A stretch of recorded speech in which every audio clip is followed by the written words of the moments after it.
starting with the big story, US President Donald Trump has built an image of a president who is driven by results. He's unconventional, to say the least, so it was not really surprising when Trump agreed to meet North Korean leader Kim Jong-un. The meeting is supposed to happen on June 12th in Singapore. But will it happen at all is the big question. Remember, Trump had once said Kim Jong-un is a smart cookie. As it turns out, Kim Jong-un is now testing the patience of the US president. Complicating the matters further is the role of the Chinese, the most powerful backers of the reclusive North Korean regime. Can China, the US and North Korea make peace? That's the biggest story of the day. And before our guests analyze it for you, here's what the US President Donald Trump and South Korean President Moon Jae-in said at the White House yesterday.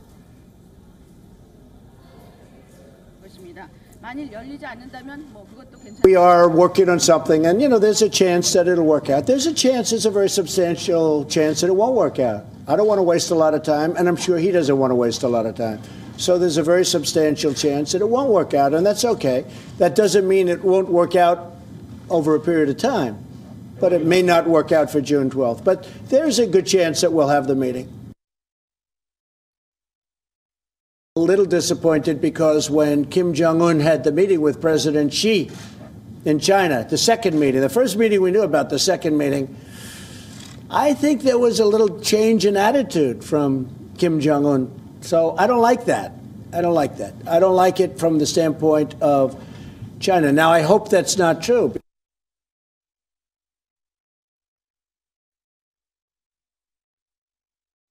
President Xi is a world-class poker player.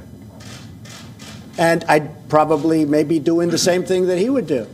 But I will say this, there was a somewhat different attitude after that meeting, and I'm a little surprised. Now, maybe nothing happened. I'm not blaming anybody, but I'm just saying maybe nothing happened and maybe it did. But there was a different attitude by the North Korean folks when after that meeting. So I don't think it was a great meeting. Nobody knew about the meeting.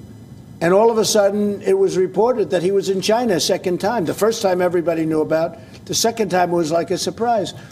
And I think things changed after that meeting. So I can't say that I'm happy.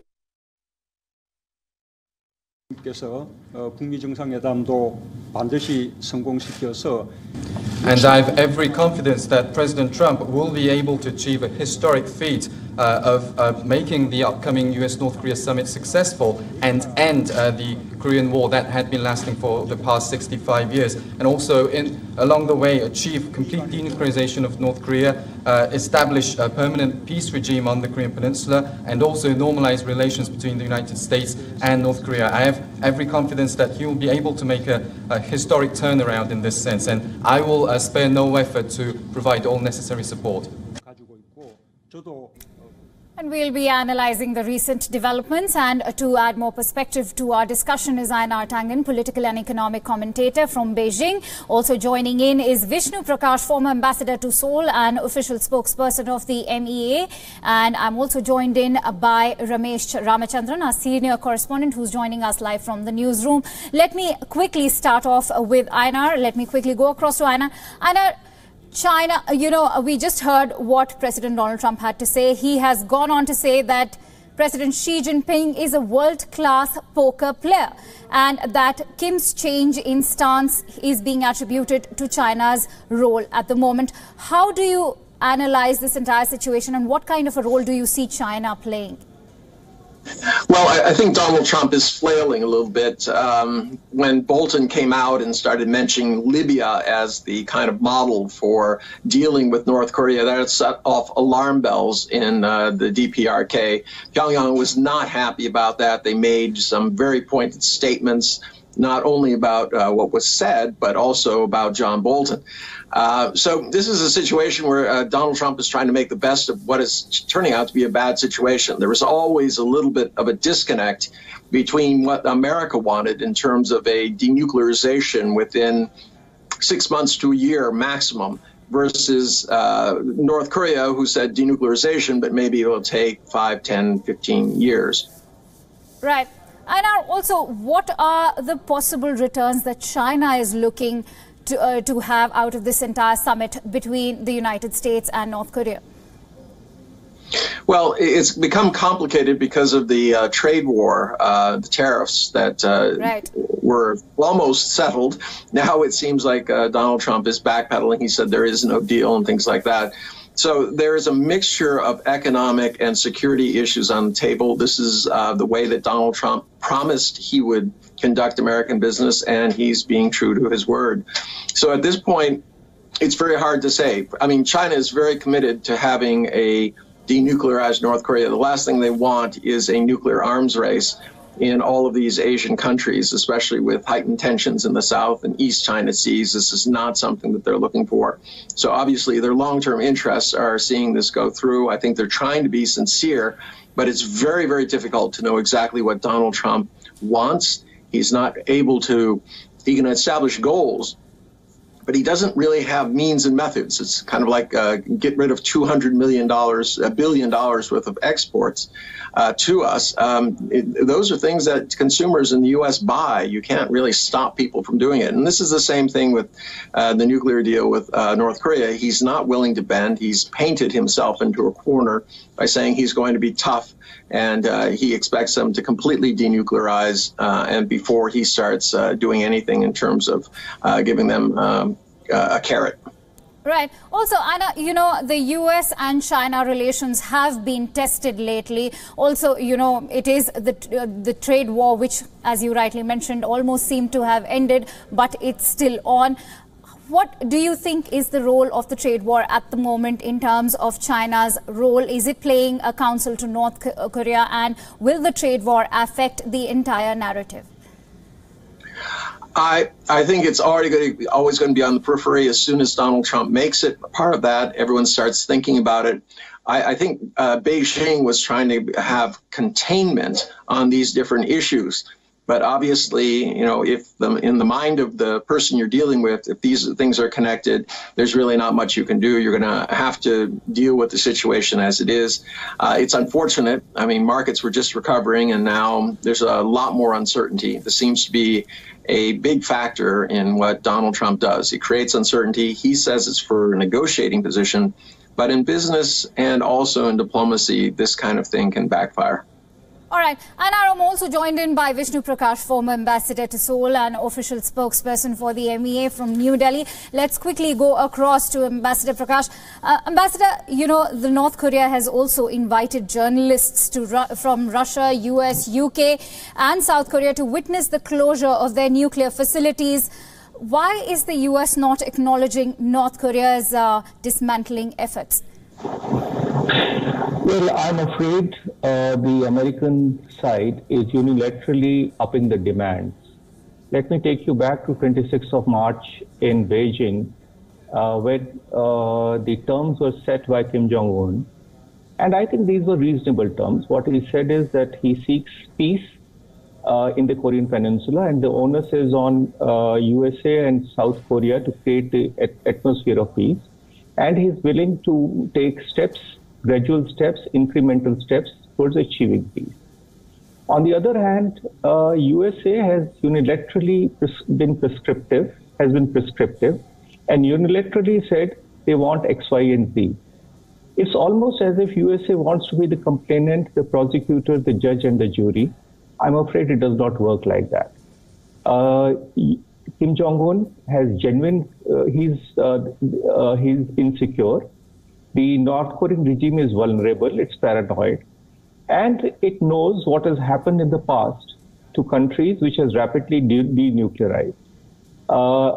He is not going to give up the biggest trump card that he has, that's weapons of mass destruction, which has two purposes. One, it's seen as regime security. Two, regime insurance. And two, a deterrent against a possible US-led attack. Now, if he gives that away, and they have spent decades in perfecting or kind of advancing their WMD program, then he's exposed, he's vulnerable. And why will he give it up for some economic inducements which may or may not happen when even the regime's existence is in doubt? So I'm afraid the prescriptive approach of the U.S. side this time has been the cause. And certainly the resumption of the joint U.S.-South Korea military exercises, public criticism by the U.S. of North Korean human rights record, and then Mr. John Bolton, who always likes to shoot from the hip, has complicated matters. I would think that the ball is squarely in the U.S. court. They need to decide. They need to decide how to play it. They cannot just demand compliance from North Korea. North Korea wants to be treated with respect and as an equal. And if that happens, then I guess the deal will, the summit will go through. If there is going to be one-sided demand and it's either my way or highway, then things could be different. Mr. Prakash, you mentioned John Bolton, U.S. National Security Advisor John Bolton's comments on the Libyan model. Could they have deepened North Korea's, already considerable nervousness about denuclearization? Well, it was QED. It was reinforcement of the North Korean conviction that the U.S. regime was out to get him. Likes of John Bolton or the neocons and the hawks in the U.S. have never hidden their preference for a regime change in the U.S. In North Korea, and also the fact that USA unilaterally pulled out of JCPOA. It was a very good deal, a very important deal, which was signed between number of countries, the P5 countries plus Germany on one hand and Iran on the other. Now that shows that no agreement is sacrosanct. If it is convenient today for me, I go ahead with that. If it's not convenient today for me, I do not go ahead with that. I'm afraid this is a very unique way of conducting international diplomacy, because diplomacy depends on confidence, trust with each other. And frankly, there is complete deficit of trust between North Korea and the US in particular. And I must also add that North Korea trusts nobody, least of all the US. And it does not trust US, does not trust China. It only trusts itself. It knows that when push comes to shove, it has to depend on its own resources. And hence the the missile and nuclear deterrent. They will do anything short of CVID. Give me a second, please. They'll do anything short of CVID. They will agree on IAEA safeguards, freeze, etc. But a complete denuclearization is a no-no. Right. A complete denuclearization is a no-no. Let me also, on that point, involve Ramesh Ramachandran, who's also joining us from the newsroom. Ramesh, we just heard Ambassador Prakash say that a complete denuclearization for North Korea is a no-no, and it's very integral to establish how, North Korea has been repeatedly emphasizing on not having a unilateral disarmament, but it should be a mutual one. Indeed, Akanksha, listening to Einar Tangen and Ambassador Prakash, I'm struck by a couple of points, Akanksha. Number one, the 12th June Singapore summit may happen, it may not happen. But knowing Trump, when he says it may be delayed, a good chance that it will indeed be delayed. But it could take place at a later date, number one. Number two, after pulling out of the Iran nuclear deal, Trump has raised the stakes for himself with the Singapore summit. And to my mind, a no summit for Trump is better than a failed summit. So he does not want a summit that might not go down well with his constituents. So to my mind, he would much rather wait and watch than plunge headlong into a summit without homework or without preparation. Number two. Number three, Trump has a tendency of assuming maximalist positions. Now, in diplomacy, in negotiations, there's some element of give and take, some element of accommodation, which I do not see happening with the Trump administration. I'll tell you why. If you go back to the sequence of events over the last couple of months, Akanksha, Kim Jong-un has undertaken a series of measures. One, he suspended all nuclear and missile tests, number one. Number two, he agreed to end the war with South Korea. Number three, he agreed to reduce hostilities at the demilitarized zone separating the north from the south. He agreed to dismantle the Punggye-ri testing site, which is happening as we speak in a couple of days from now. Also, he agreed to release U.S. prisoners. And last but not the least, he spoke about global disarmament and a global test ban. In return, what did Trump say or do? He says we will continue to apply maximum pressure on North Korea, number one. And number two, he insists on complete, verifiable and irreversible denuclearization. Now that, to my mind, as Ambassador Prakash mentioned, is most unlikely. You tell me one country which has given up its nuclear weapons yet in history. None. Do you think North Korea will become the first to do so? I doubt it. Right. Also, Ramesh, is it also because U.S. National Security Advisor John Bolton insisted that the regime hand over all its nuclear weapons and production equipment before receiving any benefits? Absolutely. As the two guests mentioned there, Akanksha, the problem may lie with Trump himself, his personality, his administration, including John Bolton and Mike Pompeo. The question is, this is the nub of the matter, Akanksha. Will Trump agree to give security guarantees to ensure that the Kim regime survives the day and the day after? He says he will. Yesterday he said that in so many words with President Moon Jae-in in the White House. But knowing Kim Jong-un and knowing Trump, Kim Jong-un might have difficulties in trusting the Trump administration, number one. Number two, will Trump revisit the U.S.-South Korea treaty alliance? Remember, South Korea enjoys the benefit of the American nuclear umbrella, but South Korea and the U.S. want North Korea to give up its nuclear weapons. Number three, will the U.S. remove troops from the Korean Peninsula? That's a big issue. Right. Will the U.S. end military drills? That again is a moot point. Right. I'm also joined in by former ambassador to Seoul and official spokesperson of MEA. For Ambassador Prakash, let me also go across to Ambassador. He wants to join in on this point. Ambassador, we just heard Ramesh mention that, you know, the ball is entirely in US's court. Do you actually agree? Because there are a host of measures that North Korea is actually taking at the moment. I would completely agree with Ramesh Ramachandran. What he has said is spot on. There are two bits that I want to add. One, this time around, as I see it, Kim Jong-un has acted in good faith so far. I'm not saying he will always do that, but what I'm saying is that so far, since January 1, 2018, Kim Jong-un has kept up his part of the bargain. Secondly, Ramesh made a very valid point about giving security guarantees. The question is, what kind of security guarantees can convince North Korea that it is safe? And who will give the security guarantees? USA? He doesn't trust USA. And USA can change its mind anytime. So the only security guarantees that he will trust is his own nuclear and missile assets.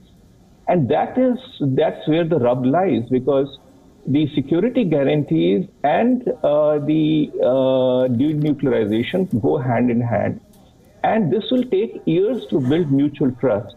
And only when mutual trust is there, which could take years, can something move forward. In the meantime, it has to be a gradual progress process of rapprochement. And, to expect an overnight change, I think is absolutely unrealistic. It may not work. It will not work. Right. And this public shadow boxing.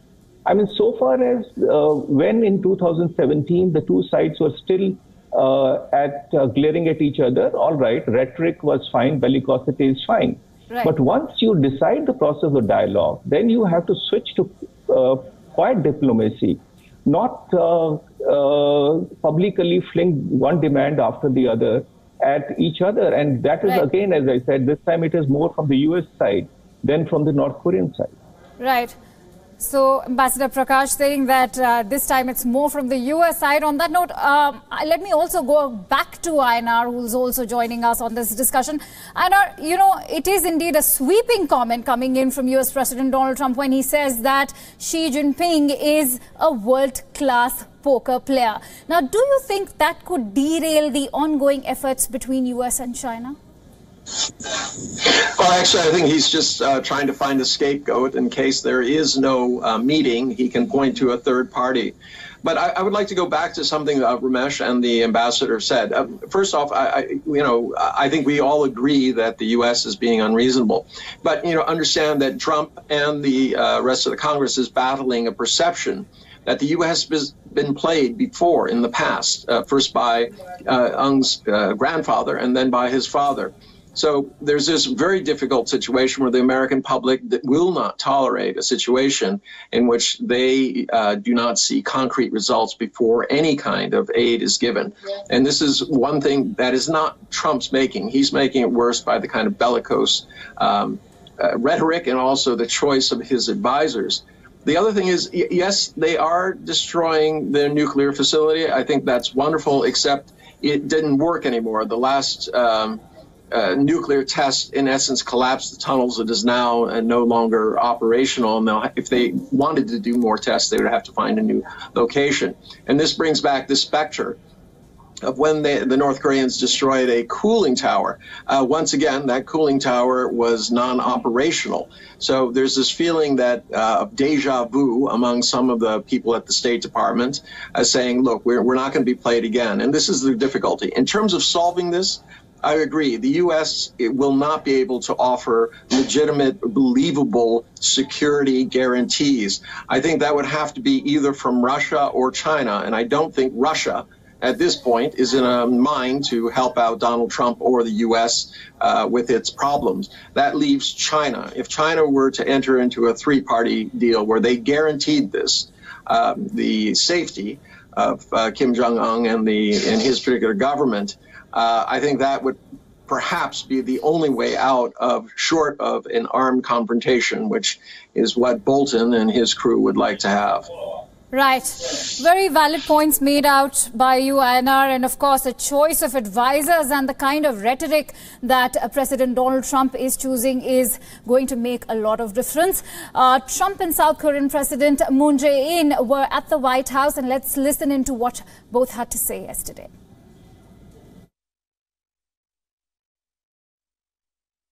We are working on something, and, there's a chance that it'll work out. There's a very substantial chance that it won't work out. I don't want to waste a lot of time, and I'm sure he doesn't want to waste a lot of time.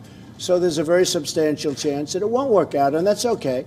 That doesn't mean it won't work out over a period of time, but it may not work out for June 12th. But there's a good chance that we'll have the meeting. A little disappointed because when Kim Jong-un had the meeting with President Xi in China, the second meeting, the first meeting we knew about, the second meeting, I think there was a little change in attitude from Kim Jong-un. So I don't like that. I don't like that. I don't like it from the standpoint of China. Now, I hope that's not true.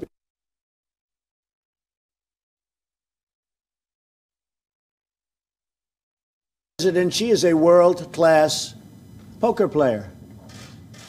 And I'd probably maybe doing the same thing that he would do.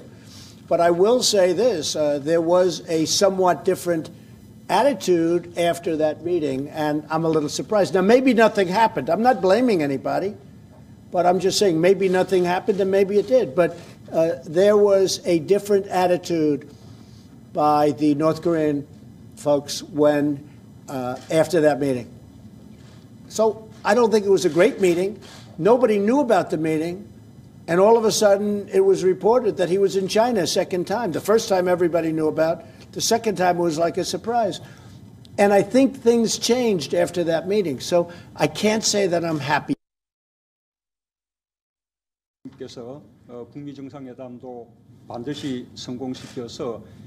And I have every confidence that President Trump will be able to achieve a historic feat of making the upcoming US-North Korea summit successful and end the Korean War that had been lasting for the past 65 years. And also, along the way, achieve complete denuclearization of North Korea, establish a permanent peace regime on the Korean Peninsula, and also normalize relations between the United States and North Korea. I have every confidence that he will be able to make a historic turnaround in this sense, and I will spare no effort to provide all necessary support.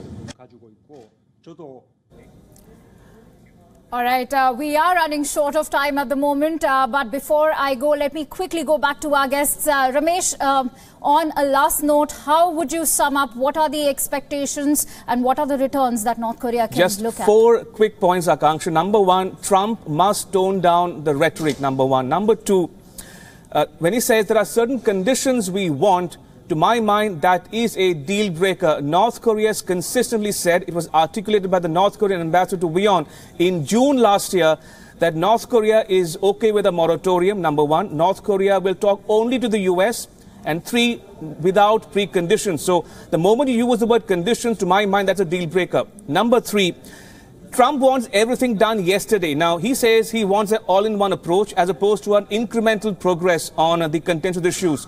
He needs to resolve that. And 4th, there is no denying that the road to peace in the Korean Peninsula passes through Beijing, whether Trump likes it or not. Right. Let me also go back to Ambassador Prakash, who's also joining us. Ambassador, what are the returns that North Korea could look at the moment? Well, North Korea certainly wants détente, as I see it. He wants a rapprochement. He wants economic development. And that is the twin policy that Kim Jong-un has followed ever since he assumed office. But his primary focus at that time was to develop a deterrent. Now, the big difference between previous times and this time is that now, for the first time, North Korea has a credible deterrent that it can rely on, which was the quest earlier. So that is the game changer from North Korean perspective, and they are willing to shift gears. Secondly, I do not agree with my colleague in Beijing that North Korea will rely on Chinese guarantees. North Korea has been traditionally very independent. They do not want to be beholden to anybody. And they do not, frankly, trust either China or USSR right. and Russia. Although certainly they trust China and Russia much more than USA. And so that's why I think that there will be 2 deal breakers. One will be the definition of denuclearization, and secondly, the kind of security guarantee that North Korea will accept. But the summit may happen, may not happen.